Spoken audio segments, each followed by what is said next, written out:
రంగారెడ్డి జిల్లా పెంజర్ల గ్రామంలో దారుణ ఘటన చోటు చేసుకుంది. ప్రియుడితో ఫోన్లో మాట్లాడుతోందని ఆగ్రహంతో ఊగిపోయిన తమ్ముడు రోహిత్ తన అక్క రుచిత మెడకు వైరు బిగించి ఊపిరాడకుండా చేసి హత్య చేశాడు. ఈ ఘటన స్థానికంగా తీవ్ర కలకలం రేపింది.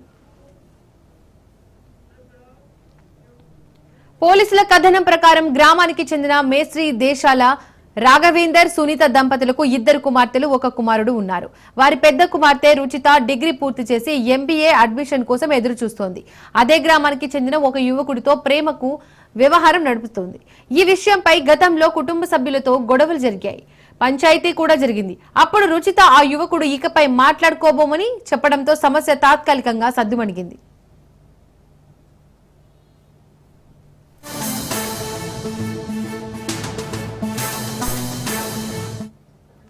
కొంతకాలం నుండి రుచిత మళ్లీ తన ప్రియుడితో ఫోన్లో సంభాషణలు మొదలుపెట్టింది. ఈ విషయంపై తమ్ముడు రోహిత్ ఆమెను పదే పదే మందలిస్తూ వచ్చాడు. నిన్న తల్లిదండ్రుల పనుల కోసం బయటకు వెళ్లగా ఇంట్లో రుచిత రోహిత్ మాత్రమే ఉన్నారు.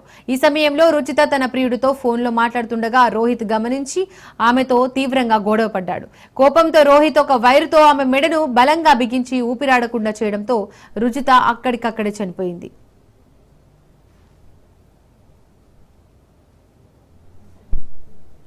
రుచిత చనిపోయిన తర్వాత రోహిత్ బంధువులకు ఫోన్ చేసి అక్క స్పృహ కోల్పోయిందని సమాచారం ఇచ్చాడు.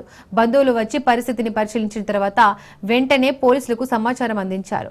కొత్తూరు పోలీసులు ఘటనా స్థలానికి చేరుకుని రుచిత మృతదేహాన్ని పోస్టుమార్టం కోసం ప్రభుత్వ ఆసుపత్రికి తరలించారు. రోహిత్ ను అదుపులోకి తీసుకుని హత్య కేసు నమోదు చేశారు. ప్రాథమిక దర్యాప్తులో రోహిత్ తన నేరాన్ని ఒప్పుకున్నట్లు పోలీసులు తెలిపారు. ఈ ఘటన పెంజర్ల గ్రామంలో తీవ్ర విషాదాన్ని నింపింది. రుచిత ఆమె ప్రియుడి సంబంధం గతంలోనూ వివాదాస్పదంగా మారడం ఇప్పుడు ఈ దారుణానికి దారితీయడం సమాజంలో కుటుంబ గొడవలు, ప్రేమ వ్యవహారాలపై ఉన్న అపనమ్మకాలను బయటపెడుతోంది.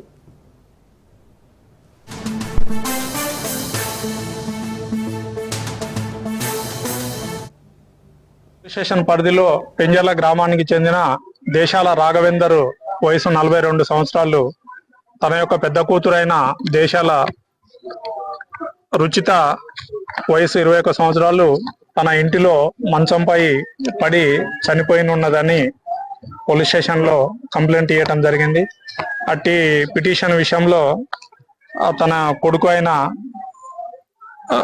రోహిత్ పై అనుమానం వ్యక్తం చేస్తూ వాళ్ళిద్దరి మధ్యలో ఘర్షణ జరిగి కొత్తూరు పోలీస్ స్టేషన్ పరిధిలో పెంజర్ల గ్రామానికి చెందిన దేశాల రాఘవేందర్ వయసు 42 సంవత్సరాలు తన యొక్క పెద్ద కూతురైన దేశాల రుచిత. ఇక ఈ ఘటనకు సంబంధించి మరిన్ని డీటెయిల్స్ మా ప్రతినిధి సాగర్ అందిస్తారు. సాగర్, రుచితను హత్య చేసిన రోహిత్ తమ్ముడు ఏం చెప్తున్నాడు? హత్యకు సంబంధించి వాళ్ళ పేరెంట్స్ ఏమంటున్నారు?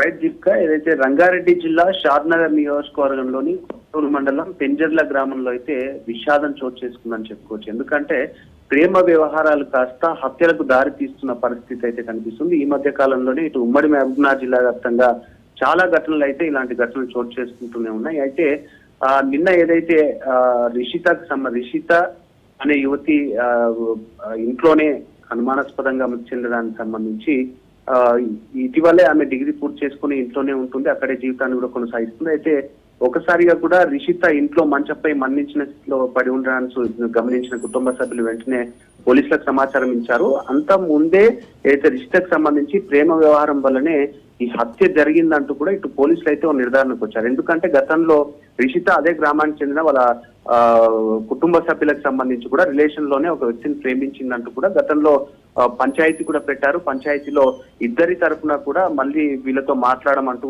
వీళ్ళు ఒప్పుకోవడం జరిగింది. అయినా కూడా రిషిత అతన్ని మర్చిపోకపోవడంతో అతను కూడా రిషితని మర్చిపోకపోకుండా ఇద్దరు కూడా ఫోన్ లో సంభాషణలు జరుపుతూనే ఉన్నారు. ఇదంతా కూడా రిషిత తమ్ముడు ఎవరైతే ఉన్నారో రిషిత తమ్ముడు అంతా ఇదంతా గమనిస్తూనే ఉన్నారు రోహిత్. ఇదంతా కూడా ఒకసారిగా గతంలో కూడా రిషితకు తమ్ముడు రోహిత్ మందలిస్తూనే వచ్చాడు. ఇదంతా కూడా వద్దు, మీకు పెళ్లి కావాలంటే కూడా చేస్తాం, అమ్మ నాన్నతో మాట్లాడి చేస్తాం అంటూ కూడా ఆయన రోహిత్ చెప్పుకుంటూనే వచ్చాడు. రోహిత్ అక్కడే ప్రైవేట్ కంపెనీలో వర్క్ చేస్తున్నాడు అక్కడ చుట్టుపక్కలనే. అయితే డిగ్రీ కంప్లీట్ చేసిన రిషిత మాత్రం ఇంట్లోనే ఉంటుంది. అయితే మొత్తానికైతే కూడా మందలించడాన్ని వినకపోవడంతో ఒకసారిగా కోపోద్రికుడైన రోహిత్ ఇంట్లో తమ తల్లిదండ్రులు లేని సమయంలో చూసి ఒకసారిగా అక్కను ఒక వైరుతో గొంతుకు నులిమి ఒకసారిగా చంపినట్టుగా కూడా తెలుస్తుంది. ఇదంతా ఏమీ తెలియనట్టు తిరిగి పేరెంట్స్ కు ఫోన్ చేసి మళ్ళీ అక్క మంచం మీద పడిపోయిందంటూ కూడా సమాచారం ఇచ్చి అక్కడ నుంచి ముందుగా పరారయ్యాడు. దాని తర్వాత పోలీసులకు కుటుంబ సభ్యులు సమాచారం ఇచ్చిన తర్వాత అక్కడికి సంఘటనా స్థలానికి చేరుకొని రిషిత ఇదంతా కూడా చూసి రోహిత్ పైన అనుమానాలు ఉన్నాయంటూ కూడా కుటుంబ సభ్యుల తల్లిదండ్రులు కంప్లైంట్ లో పేర్కొన్నట్టు కూడా తెలుస్తుంది.